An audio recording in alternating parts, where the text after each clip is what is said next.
I want to invite you, even though it's very early and you probably haven't had your coffee yet. I want to invite you to say something about the importance of form. I'm putting you on the spot, but go for it. Right. So one thing I always write on the board when I'm teaching poetry is Robert Creeley's sort of manifesto about form, which is that form is never more than an extension of content. And Say that again. Say that again slowly. we talk a lot about Robert Creeley's kind of rallying cry about form, that it's never more than an extension of content. We can talk about the content of a poem and we can talk about its form, but they're so inseparable for so many of the poets that we look at in Mod Po that you can't discuss one without discussing the other.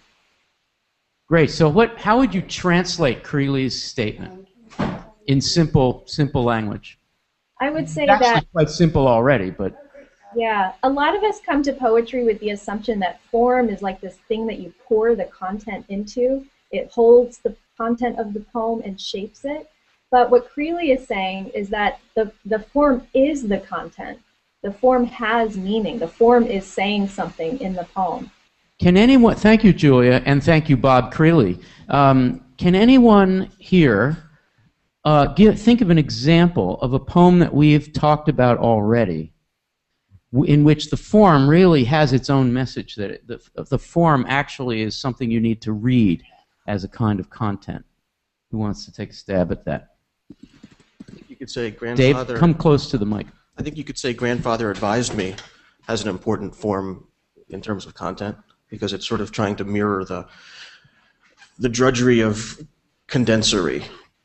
That's a perfect example. Say a little more about that.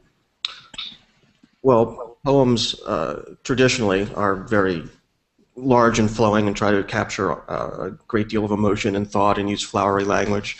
And part of the thing that she is concerned about and rebelling against in that poem is her lackluster, lukewarm job of proofreading and condensing. And the poem even condenses words.